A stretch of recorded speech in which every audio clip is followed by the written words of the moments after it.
cloud. I'm going to share my screen. We're going to talk a little bit about the VUCA world and that, it really is a volatile world that we're in today. And we all have examples of how that's happening, the people we know, and it's going to get close until we get better.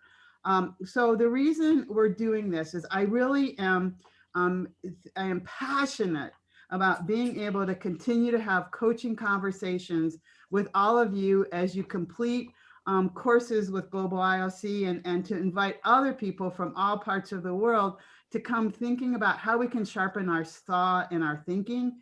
And if you can walk away with just one tool or one resource to share with your clients, that's what we're trying to do. So thinking about how our topics apply to you, how to apply to you as a coach, and then where do we take this information in terms of taking it into the organization. So a little bit of housekeeping. So you can use the Q&A, actually use the chat to post questions. Just a reminder, everybody can see your questions. And we'll try to answer them after the breakouts. And if not on the call, we will answer them at Global ILC. And make sure you follow us on LinkedIn. Just that, we will get those questions answered. If at any time, we end today and your questions aren't answered, please reach out to Global ILC, reach out to anybody, faculty that's presenting the conversation, and we'll just integrate it in. So what's happening? Okay, so are these really new environments or are they emerging environments? And so they're a little bit of both. What's emerging that's creating the new?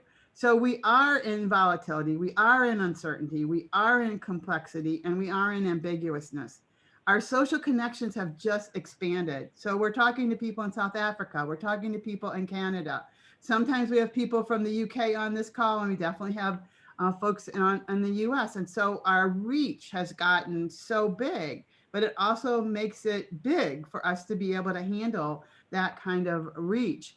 We're virtual, so we're doing so many things virtually when we really like to be in person with people. We've really developed into a knowledge economy. What is the foundation? And for those of you that have taken the advanced class, we talk about deep work, and that so much of our work is understanding the knowledge that underpins what we're doing, and that we need to work with our clients from a multidisciplinary and transdisciplinary success. And so, we've got one team in an organization doing something and not talking to another team. It makes it really hard for that organization to be successful. So part of the work that we're doing is bringing that information to bear to help our clients as well. And remember, what worked yesterday won't work tomorrow. Marshall Goldsmith says, what got you here won't get you there. So what is the here and what is the there, and what do we need to focus on as coaches? So the one thing I think we need to focus on is how we can be resilient. And I am going to turn the rest of the conversation on resilience over to Zelda. So it's yours, Zelda, and you just tell me when you want me to roll the slides. How's that? Yes, I think let's connect it to VUCA straight away. So Peg and I have been busy with research on resilience. We have sent out surveys to leaders across the world, really, about 4 or 5 different countries, and very much getting to the basis of what does resilience look like right now, and in the last 6 months or since this whole pandemic started. What does it really look like in terms of behavior? So if you put resilience within the VUCA environment, I quite like this slide. The sources on the second slide. So we have obviously VUCA on the left-hand side, which I call negative VUCA, because it's a complex world of volatility, uncertainty, and ambiguity. However, we would like to create, through resilience, a positive VUCA with our clients. So in other words, where it's volatility, we would like to create some kind of vision for them. We want to create from uncertainty. We want for them to create some kind of understanding of the environment, a kind of sense making, from complexity to clarity, and then from ambiguity to adaptability. And that round circle in the middle talks a lot to resilience. In fact, flexibility, adaptability, coherence, energized, and stable. So I just thought this is quite a nice model to start off with. because we can really, a lot of my clients, we have been working with VUCA for the last 10 years, in fact, in South Africa. So VUCA has really resonated with us for about 10 years already, so even more so now. And this model has worked quite well in terms of negative to the positive VUCA, so to speak. Next one, Peggy. This is another model from the same source. And this one is even more specific, if you're coaching clients, because from volatility, you can really work with the client to create better focus towards the vision. From uncertainty, you can work with sense making towards understanding. Complexity, you can work with collective intelligence, collaborative leadership, so to speak, in getting more clarity. And then lastly, ambiguity, really focusing on as leader, where can I really take my team with in terms of innovation and invention to get to agility. So these two models, very practical, and one can build a lot of actions around getting from the negative VUCA to the positive VUCA. And it also speaks to resilience, as I said. Next one, Peggy. Right, so if we look at resilience, we've done a lot of research on this, and it's been a lot of fun for Peggy and I. And it's interesting when we start with resilience and the various sources. So when we define resilience, there are three approaches. The one is the asset approach, and I think that's the approach that we know probably the most of, and that's also the attributes. So in other words, on the next slide, and don't go there yet, we'll look at a few attributes that people normally have for resilience. And on the right-hand side, you'll see some of them. It's things like emotional awareness, it's control of yourself, it's self-belief, it's sense of humor, it's social support, ability to solve problems, and optimism. So those are just a few of the attributes that fits with the asset approach. When we go to the systemic approach, resilience is seen as that's only one element of your wider well-being. So being resilient is not the end all and be all. It is part of the wider process of well-being. And the last one is developmental, which I really like, because resilience is seen as transformational. So we'll see in the next slide that resilience is not only bouncing back to the original position where you started off with before the adversity, but it's actually ending up in a better position, becoming more resilient. And so that's where the developmental comes in. Next one, Peggy. Okay, so here we have the common components or attributes that we spoke about, which fits with the asset approach. And I would just like you to look at those elements and choose your top three that you feel you really possess or that you really demonstrate with behavior. So we have got tenacity at the top, emotional regulation, reasoning, competence, acceptance of change. By the way, acceptance is something that the word comes across quite a lot in literature. Faith and spirituality, humor, that also goes with joy and happiness, social family supports, and meaning and purpose, and then lastly, agency. So if you can maybe just think about your top three that you have. We're going to have breakout groups just now, and so maybe that will be handy for the discussions just now. Okay, let's go on to the next one. So this is a curve, a resilience curve from one source. And I, in fact, with Peggy and well, our research that we've done, we can actually redraw this because it's almost like it hasn't incorporated the latest research.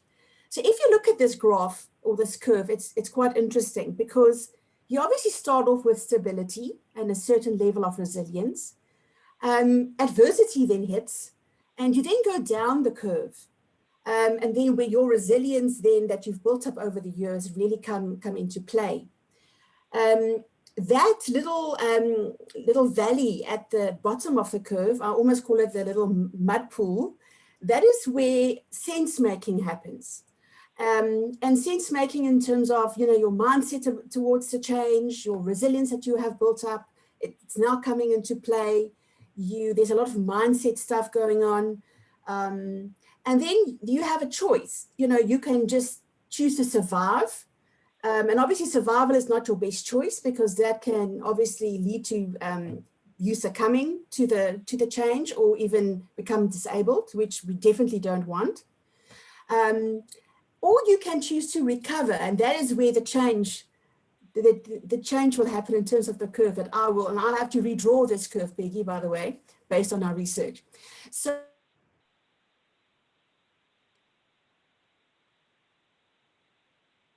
I think we've lost Zelda. Hopefully she'll be back in a moment.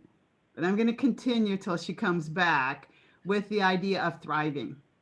And if we can help people, as Zelda's talking about, so the curve goes down, but if we can give them tools to keep the curve from going down as deep as it could go, and possibly come back up into and come across to a thriving.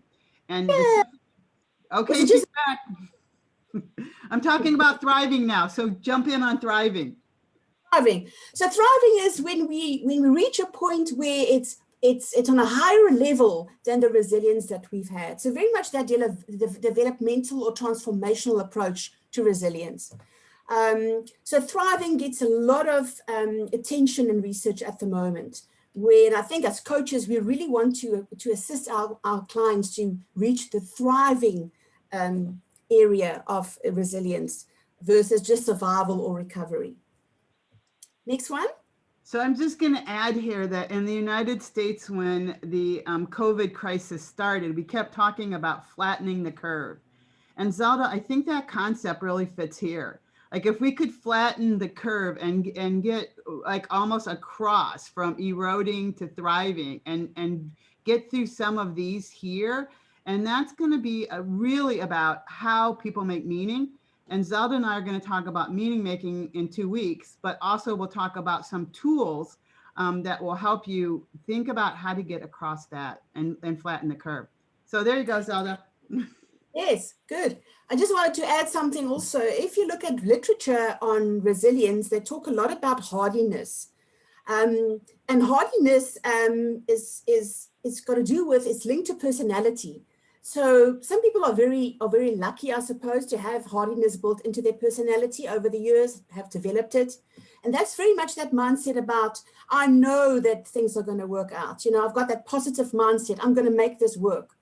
But I also feel it's I think it's a skill that we can help our clients develop because it's very mindset based. So maybe just the word hardiness is also something you can Google if you are busy with resilience research. Okay, so if we come back to 4 specific ways of thinking of resilience at the moment, also from research, is, as I said previously, resilience is more than bouncing back. So very much that elastic, as we spoke about earlier on, bouncing back to the original, it's more than bounce back. So we said that we want to not only recover, but we want to thrive. So there's an additional skill set that is needed to be built.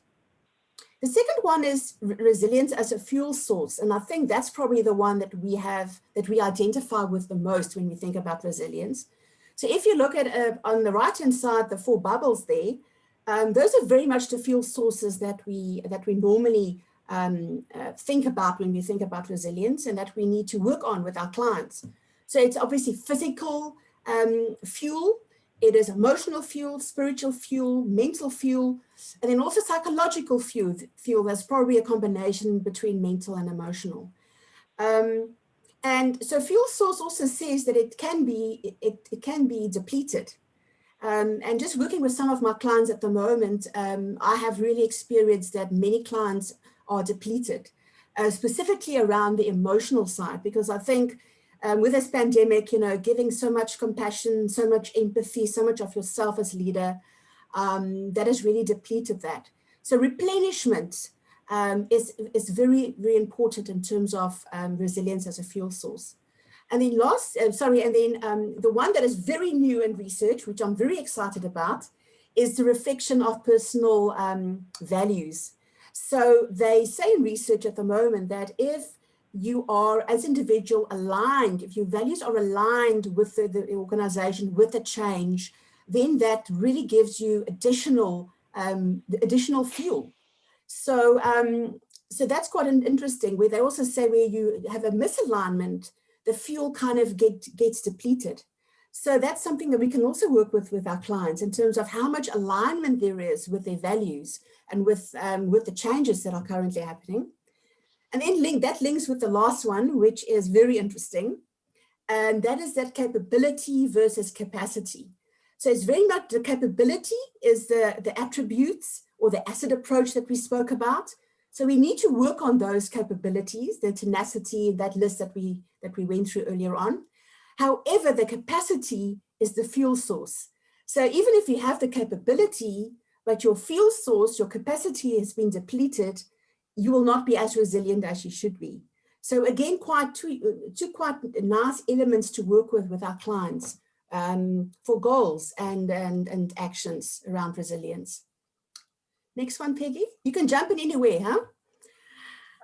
So yes, I asked Peggy to include this because I'm super excited about Rick Hanson's work. Yeah, if you Google him, there's lovely YouTube seminars that he has specifically on these topics. But he talks about a positive neuroplasticity, in other words, hardwiring resilience. And I just found that fascinating because for our clients, that could mean so much because we own coaching, we're working with neuroscience. And he specifically, very shortly, deals with the HEAL framework, where he talks about how to hardwire resilience. So he talks about having the beneficial experience of where you have been resilient. He then goes to how you actually visualize it, you experience it with all your senses, you enrich it with emotions, you absorb it, in other words, that intensity that you had in that moment, and then you link it to the current situation that you are currently facing. So that is part of his process of hardwiring. And obviously, this is just the tip of the iceberg. There's so much more. And then just his 4R framework, I just wanted to squeeze in. And that is on a daily basis to keep resilience conscious. So recognizing when you can be resilient, and that resourcing, as we spoke about, keep track of replenishing yourself and your fuel source, regulating emotions on a constant basis, and that obviously goes hand in hand with EI. And then lastly is relating to people. That is that relationships, keep the relationships healthy and keep that as a support base, which we'll obviously get to a bit later on as well. So Peggy, I think that is me for now. Yeah, and I think it's time to go to a breakout. But before we go, I want to add something to what you said, because I think it's really important. That HEAL exercise is something that we do often already. We just don't call it HEAL. But many times when we're coaching, we're asking people to remember a time when they were successful. And so by creating that memory, so what he's saying is you already had that positive experience. Go back in your memory. You know, you were walking on a beach, you were at Thanksgiving with a family, you know, whatever it was, have it and then make it bigger and then feel it inside your body, right? And so it can be a real positive experience of, yes, I did get through that. Okay, what did I do? And we start thinking about what I did to get through that. So I think that's amazing. So that's good information. Now you're going into a breakout, and you're going to talk about volatility, uncertainty, complexity, ambiguousness, and how it's affecting you right now and what you're doing personally. How are you, fueling it? And what's your current level of resilience? And what would 5% better be? So I'm going to cut these because I found out you can't keep looking when I stop the share. But once you get into your breakout rooms, I'll cut them and put them in chat so you don't have to remember them. So let me stop my share. Let me put you in breakout rooms. You'll be in breakout rooms of, let me see. Okay, you're in 4 breakout rooms. And if I have to move some people around, I will. Looks like we're good. Let me see that one. Yep, looks like we're good. So I'm opening all the rooms, and then I will put those questions in the chat. So I'm going to keep you out of the room. Okay. Perfect. Okay.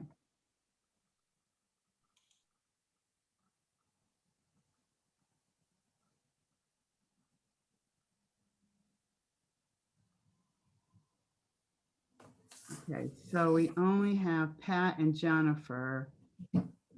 So that's what I was afraid of. So Monique and Kathy. I'm moving Monique to 3 because that is her phone. Okay. Then we have Kathy left. Who do we not have joined? Kathy Who's there? Gray. Oh, okay. Let me put her. Let me move her.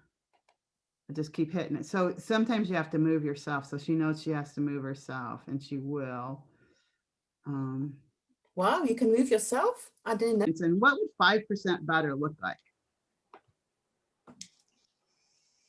I can see your names, by the way. I'll go for my team or my group. I think in terms of our own resiliency, I think myself and Pat are between like a 7, and Monique, I think ranges from like 3 to 12, depending on the day. And I can definitely appreciate that, right? There are just days that, you know, we're at like the lowest, and then there's days where like, yeah, we can get things done. Like, this is great. So we were talking a lot about, you know, our own experiences and what's impacting our world. We had, you know, different countries and cultures, and we manage different people. And we talked a lot about, you know, younger people feeling, you know, disadvantages in this VUCA world, and people feeling unstable, uncertainty in their jobs and in their futures and careers here. And so we talked a lot about kind of, you know, putting a positive spin on on what's happening, you know, keeping that positive light, you know, that things will change, you know, and that hopefully that we aren't in this forever. Things will change, economies will change, and hopefully that by continuing to like put this positive, you know, stories, sharing positive stories will hopefully will help people who are at a disadvantage feel better at what the possibilities may be. Yeah. Awesome. Very well done. Anything to add from the team? That was it. Okay, who else wants to weigh in? Thank you. Monty, you're lit up. You have to talk. Okay, so yeah, I was with 2 really lovely women, also very resilient, and some of the things they will jump in a minute. Some of the things we talked about is the fact that you actually have to remember PEA. You have to remember to remain positive, and to find pleasure and to find rest, because what you want to avoid is to operate out of the panic side of your brain, the threatened side of your brain. You want to keep your prefrontal cortex very active. You want to keep your ability to do make executive decisions very sharp, very alert. And so some of the things we talked about is if you had whatever means to calm yourself down at several posts through the day, to meet with yourself and to remind yourself that you are getting through this the way you've gotten through everything else in your life before. And the fact that you're sitting here is because you've survived many things in the past, and this will also be survived. So if you meet with yourself and you're able to talk to yourself, then courage is needed to get up and take the very next step. Take that step. So pause again when you have a scheduled time. Meet with yourself. I, for one, said my faith was an anchor for me. If I met in my faith, and if I reflected on my faith, there's a lot of encouragement within my faith that helps me to know that I am infinitely resourceful. I'm not abandoned. I am not rejected. I'm not alone. So, and if I can have a few posts through my day where I bring that reminder to myself, I really should have the fuel. I should have the energy to keep going. That's awesome. I love that. You know, and when you were talking about PEA, it made me think about When we're talking in the advanced class, the things that we're thinking about attract more things that we think about, right? So it's Yes, like the yes, that's Tetris correct. game, right? So the more you think negatively, the more negativity comes in because it goes around and looks for that. And so my first advanced class we talked about, is that what you want to put in your brain, right? So when Yes. you're finding yourself thinking negatively, and you can say, oh, I don't want more of that because my brain's looking for more of that. So I'm going to stop it and put something positive in. So that's awesome. Thank you for that. Angela, Mylene, do you want to jump in with anything that you shared? Or are you happy with Monty's review? Very happy with his review. Thanks, Monty. Yeah, I think it was great. I think just something that I've always just decided. I think it's not how hard you fall, it's how fast you get up. And I Yeah. think that's what creates better resilience in terms of that you don't allow the situation to define you or the processes going forward. That if you hit rock bottom, you got to get up and you got to carry on and you got to move in another direction. And I think what I loved about what Monty said is that, coming back to that centering with the faith that I've also got, and I really do believe, and I often pray about where I want to go. And sometimes I often think that I'm maybe in too much of a hurry. So you try to do something and get it done, and it's very often the wrong direction. But I think it's exactly that. It's how fast you get up, recover, and carry on and just succeed. Awesome. Thank you for that. I'm going to jump in and move on here. Thank you, Mylene, because I want to get back to our deck so we can finish up today. And I wanted to add a quick thing to what she sure, said. sure, Michelle. I have the exact saying for that. It's not how far you fall, but how high you bounce. There is that bouncing, right? That is part of Right. that, correct? I love that. So, okay, so let's dig in. So now some ideas. Here's the tools and resources. What are some tools and resources that you can use with your clients? Okay. So the first thing is really helping them with their reaction. How are they reacting? What are they reacting to and why? So the technique I use here is called RAIN. Okay. It's recognize what you're feeling. You're reacting to something, and if you're reacting to it, you have a feeling. So recognize and name that feeling, and then accept the feeling. Okay, it's okay to feel what you're feeling. Like, if you're angry, but recognize it, accept that it's part of you right now, and then investigate. So the I is investigate. Where is this coming from? Why is it coming to me this way? How long have I reacted this way to what I'm reacting? And then the N is non-identity. So the N is the choose part. What do I want to do with it? Do I want to react to my boss? Do I want to react to a coworker? Do I want to react to the situation? Do I want to yell at someone because I'm really angry? Or do I want to say, you know what? I can release this with some deep breathing. I can release this with some mindfulness. I can release this with some other process that I have. So the number one thing we can control, whether we want to admit it or not, is our reaction. Okay. And we have a technique to really look at our reaction. The next thing we can control is our growth edge.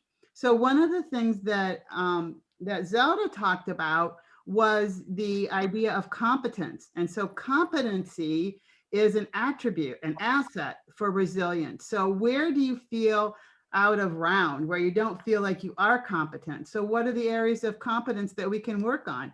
What do we need to develop from a knowledge perspective? What do we need to work on from an attitude perspective? And is there a skill that will help us feel better about our competence to build that attribute? Okay. The other thing, and Zelda talked about this, and that is alignment. So one of the questions I ask myself every day is my behavior aligned with my mission and my purpose, with my intention? Every day when I get up, I set an intention for the day. And then throughout the day, I check in to say, am I in alignment with what matters most? And if I'm not, what's the next step? Because alignment with values, Zelda talked about that, having a mission and a purpose in alignment with that will help, will bring some of that intensity of VUCA in our world, that we still know we're aligned with what we want. We might not be able to go as fast as Mylene would say earlier, but we still are aligned. So what does that alignment look like for us? And then what is our mindset? We keep talking about our mindset, and Monty, thank you for the lead into this, because how you establish your mindset from the minute you wake up in the morning throughout your day, what is your mindset? It can't get any worse than this, or it can't get any better than this. I think when I'm working with mindset, one of my favorite tools is to tell the story. Our mindset has a story, okay? And to tell the story from a funny place, and to find something funny about the story, okay? And Zelda heard this story yesterday when I was bringing my mom out. So my mom's in a wheelchair. My mom has dementia, and I'm bringing her from a facility in Ohio to a facility in Arizona, right? And we get her on the plane, and she's sitting on the window seat up in first class, and she's yelling across me to the people in the other side of first class, okay? When she first started doing it, I was horrified. Hey, hey, she was looking at him and yelling, hey, and I was like, oh my God. And then I just started laughing, because what can you do with that but laugh about it, right? But so my mindset had to shift so that I didn't get sucked into how bad this is, but tell the story. So using humor, and you saw humor as a competency or attribute. So how can you tell the story in a way that you can almost laugh at yourself? And, there are some things you can't make humor about. I get that. But sometimes we take ourselves a little too seriously, and it makes our mindset more negative than positive. Our contribution. What is it we're contributing to the greater good? How do we contribute? We can determine what that contribution is, and think about how good we feel after a great coaching call, and how we've contributed to, somebody feeling better, and being able, an aha moment, being able to go forward. And so remember that we contribute to each other.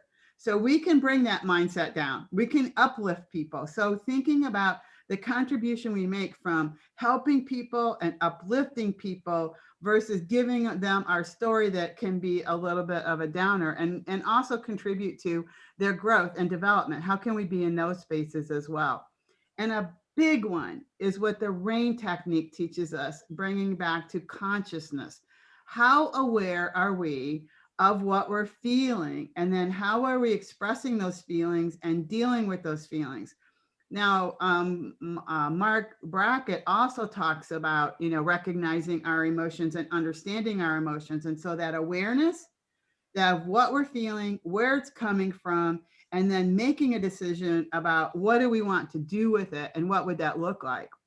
So we have a breakout and a chat. And so I think that there's time to do the breakout, but I'd kind of like to do this as one big group. So let's talk about it from a big group of those 6 areas we just talked about. And I'll go back through them quickly.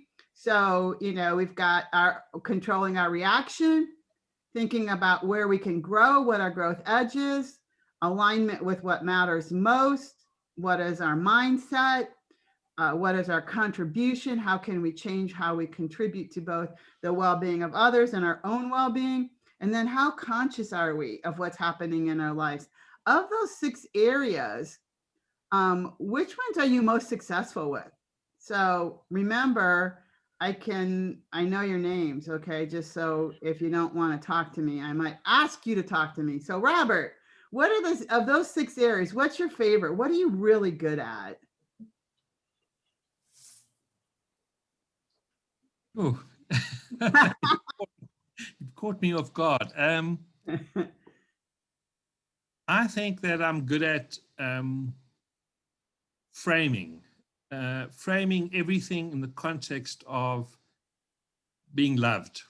And I think love is probably the most powerful force for transformation and changeology. So in a crisis like we have at the moment, the question is, how do you get to feel loved, and then how do you show love?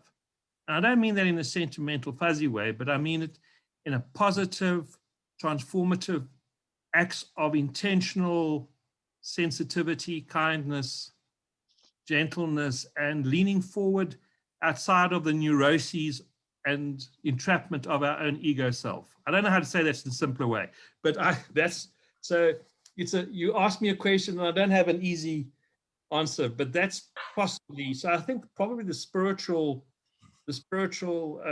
indicator is the ponds that I'm most comfortable in swimming in.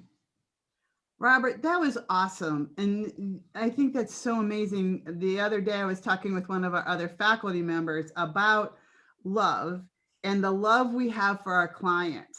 That is that deep caring, that wanting what's best for them, wanting for them to be the best version, being that container that believes in them before they believe in themselves, believing that they can be resilient when they don't think they can be resilient. And so I think that was a good way to pull that together. You were just a little too comfortable, Robert. I just had to know what you were thinking. We're having a storm at the moment, so all the windows are going and the rain, it's quite tempestuous here. So in the middle of a storm, you could come up with that. I love that. Ellen, talk to us. What of those 6 areas, which one do you think you have the greatest success with? I'm good at awareness, I believe, but I work hard at it, right? So I think it's understanding self-awareness, but also awareness of the situation and awareness of the people you're working with's needs. So that's where I concentrate the most. That's where I feel adds the biggest value to my clients and me. And I do think that helps them grow the most. But on the flip side, where do I struggle the most? I'd say it's having that growth mindset and that ability to walk the walk, right? Because I'm gonna work with you. I'm gonna try and help you grow.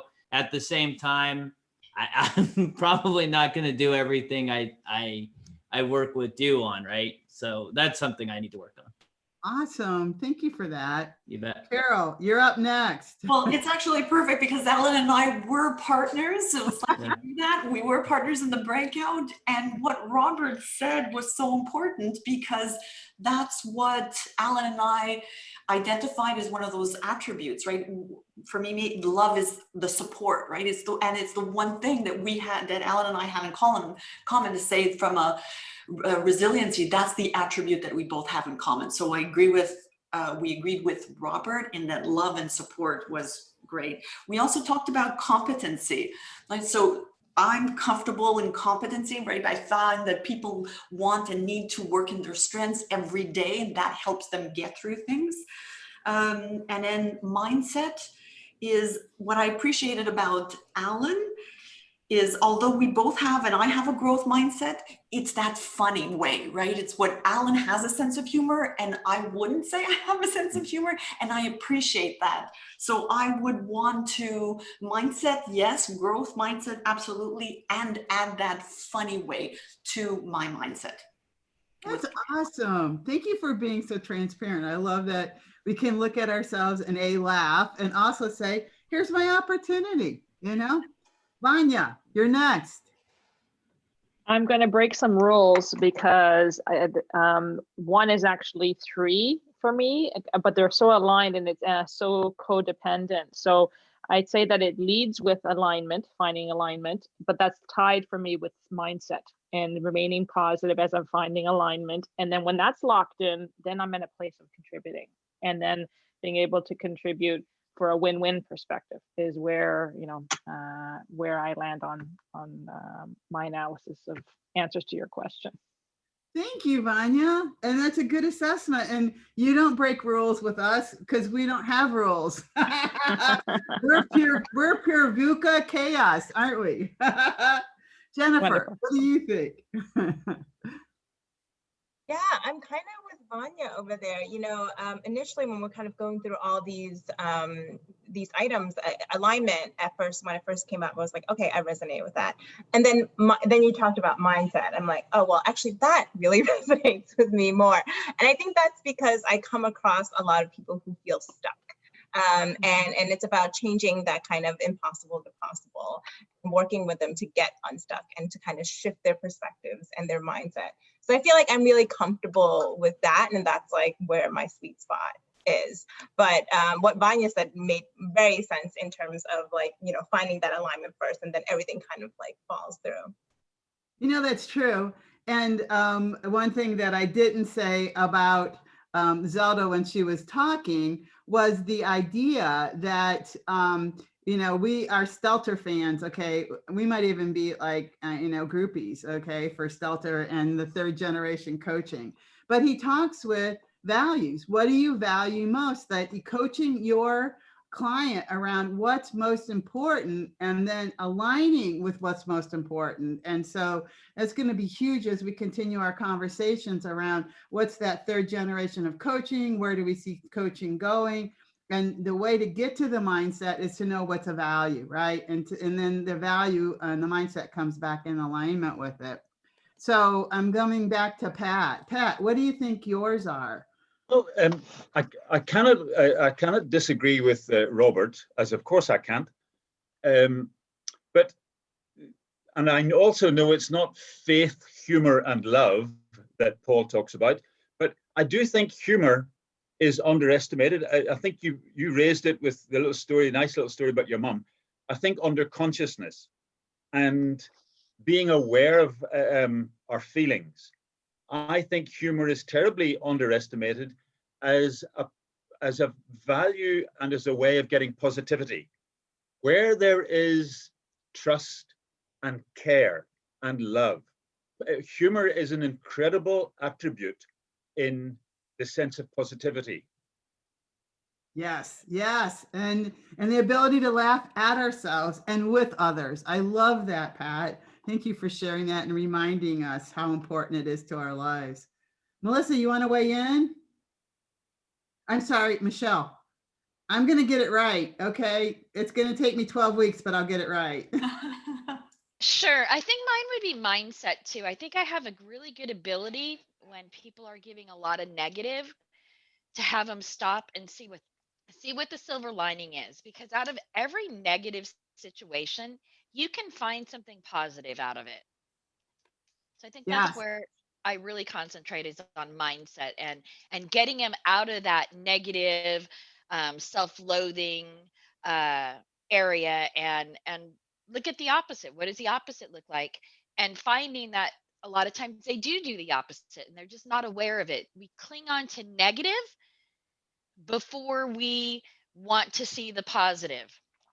Yeah, that's exactly what Rick Hansen says, and Zelda will weigh in on that. And he's saying, you know, everything we interpret negatively until we can see that it's not a threat, you know, because we still have the brain of the early years of the caveman. And so we have to be able to look at something and determine whether it's a problem or not. And so we do problem solution before we get into the positivity.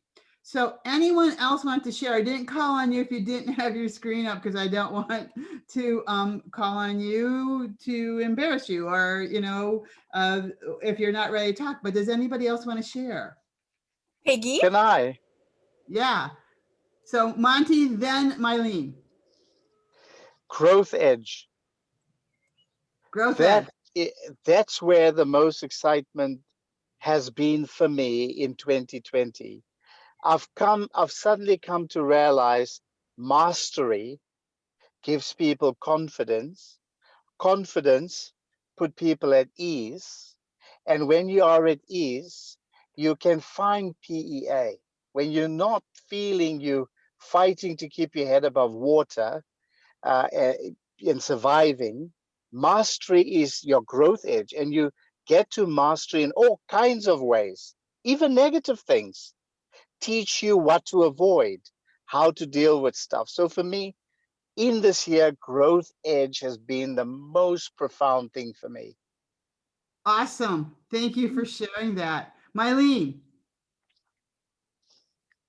I actually, after listening to everyone and looking and just reflecting, I actually think that if you look at all of them, I think you've actually got to try and get a bit of a balance between each and every one in order to become a well-rounded and well-balanced individual. And what I loved about what Robert said in the beginning about love, and I was looking at your picture that you had with contribution, and it also came to me that it's about relationship. And Yeah. it's about that we all small parts, and together we can create, if we all contribute together, and out of that, if I look at that branch and try and, you know, imagine that that's the love, and that you're sharing it with everybody in a, not in that wishy-washy, but that strong way, that you can actually all head in the same direction in terms of when you are coaching, that your goal's the same thing. So it's for me the relationship, but it's a very healthy balance on all the areas. Yep. So I love the integration part. So thank you for taking us home, Mylene. If you didn't get to talk, let me know in chat or send me an email, and I can reset, and Zelda and I can respond. I'm super excited about, in 2 weeks, we're going to talk about meaning making. And if you remember my reference to third generation coaching, Stelter talks with values, then he talks about meaning making and how important meaning making is to the coaching process. So same time, here on this Zoom call, we'll be talking about meaning making. Watch for the blog Communities of Practice. We have book reviews coming out now. Look for our thought leadership, our upcoming events, and continue to join us and like us on LinkedIn. And just thank you so much for being with us today. I really appreciate your time and effort, and I hope you have an amazing weekend. Talk to you soon. Thank you for the session. Thank you. Thank you. Thanks for sharing the well. Thank you, everyone. Bye-bye.